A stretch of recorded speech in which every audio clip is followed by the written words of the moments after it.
Make peace with where you are. Make peace with where you are. Appreciate your magnificent body as it is. Appreciate that it moves, that it is flexible, that it digests, that it assimilates. Accept the cellular metabolism, the cellular functioning. Your body is a veritable chemical factory. It is an amazing mechanism. It is morphing constantly into that which is new. It is constantly becoming. It will be whatever you ask it to be. It will be whatever you ask it and allow it to be. It will be whatever you want it and allow it to be. It will be whatever you ask if you will allow it. It will be whatever you see it to be. It will be whatever you expect it to be. It will be what you expect it to be. And most of you can't expect past what is. That's your limitation. You find it hard to expect past what is. And we say, you got to stretch that expectation by listening, by feeling for it. And when you start feeling, oh, if you could feel what Source expects for you.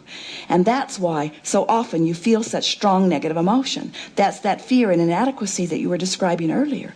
When you look at yourself so differently than the way Source looks at you, when you don't expect good things from you, because Source is expecting such wonderful things from you, there's a cross current going on.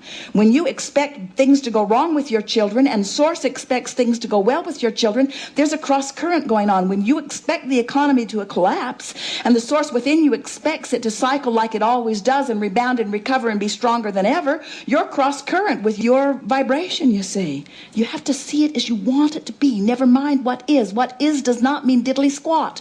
What is doesn't matter. It's just a point in time, a momentary manifestational indicator of how you've been thinking. Think differently and it will shift. It will morph with your thoughts every single time. But start with easy things. Don't start with the thing that you've been dragging around forever and not having success with. Start with easy things. Show yourself how accommodating the universe is.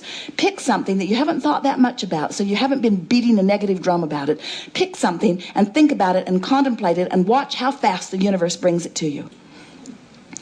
We were doing a telephone consultation some years ago when Jerry and Esther had time to do that, and they were in La Jolla, and the woman was very much not having a good time. She wanted her fortune told, and we weren't doing it. We wanted her to create her own reality. She didn't want any of that. So we said, well, let us just leave you with some thoughts. Why not let the universe show you how powerful you are? Let's talk about some things that you don't usually think that much about, and some things that you don't think about with any resistance within them. Like what, she said. Well, like blue glass, we said. Why would I want to talk about blue glass? Well, let's just talk about blue glass. How many different colors of blue they are. Some you can see through, some you can't. Let's talk about blue glass. She wasn't having any of it. We said, let's talk about butterflies. Why would I want to talk about butterflies? Because they're beautiful. They come in all sizes and shapes and colors. She wasn't having any of that. Let's talk about feathers. Why would I want to talk about feathers? Well, because there's so many different feathers and because you don't have much resistance about feathers. And then she hung up, and Esther said she's probably going to ask for her money back, and we'll be happy to give it to her because she certainly did not get what she was looking for here. And then Jerry and Esther went off to La Jolla for lunch. And as they parked in front of the Valencia, Esther got out of the car and immediately felt a strong compulsion to go into a shop that was right there. And it's a shop they'd been in many times. There wasn't anything in there that they wanted, and Jerry wanted to go to lunch, and he went to lunch, and Esther peeled off into the shop, and he looked back and followed her in, and she's going far into the shop, and on the back wall, Esther finds the most beautiful wall of blue glass that must exist anywhere on the planet. It was ceiling to floor, wall to wall, every color and texture of blue glass imaginable. And it wasn't anything that they wanted, and Esther did not make the correlation between the blue glass and the conversation that we had just had. And so Jerry dragged her off to lunch, and they had a lovely lunch at George's, and then they went to the Cove, which is just a very short walk from where they had lunch. And as they were walking across this expanse of grass, a flurry of butterflies surrounded them so intense that they had to stop talking to not eat them. And still, Esther is not making any association. And then, just as the butterflies were clearing, Esther sees a little boy. He looked to be 3 or 4 years old, Oriental boy, and he is running toward Esther. It feels like he's coming to her, even though Esther is certain she does not know him. And as he gets closer, she realized he's holding something in his hand to give her, and it is a pigeon's feather. And in that moment, Esther realized that all we had done is lightly activate those three subjects in a being, Esther, who had no resistance to them. And within a couple of hours, the universe had yielded all of them to her. That's how powerful this law of attraction is. What's ever active within you, everything that you are living is the equivalent of the vibration of the balance of your thoughts, you see, over which you have complete control. So if you want to control your experience, you have only to control your thoughts. But controlling thoughts is a very difficult thing because there are so many of them, it will drive you crazy.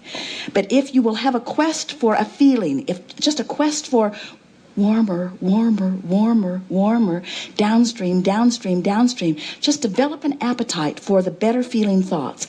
Not the best feeling thought you've ever felt and thought, but the best thought you can find from where you are.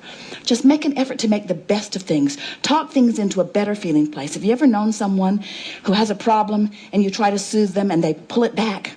And you try to soothe them and they pull it back, and you try to soothe them and they pull it back.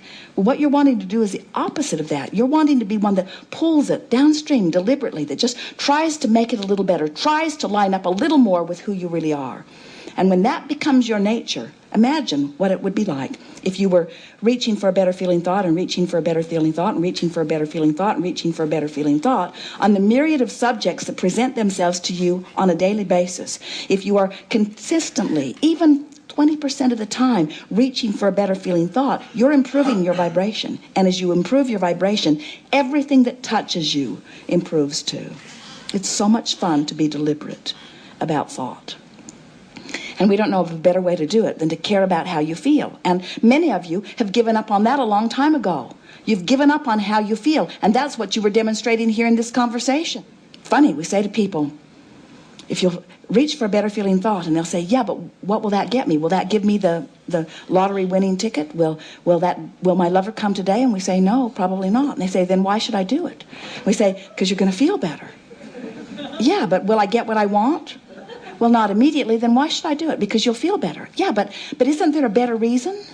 As if feeling better doesn't amount to anything with so many of you, because you have acclimated to not feeling good, and so feeling not good, you've sort of been putting up with it. But the very picky source within you does not put up with any negative thoughts, and that is in fact why you feel so bad when you find one.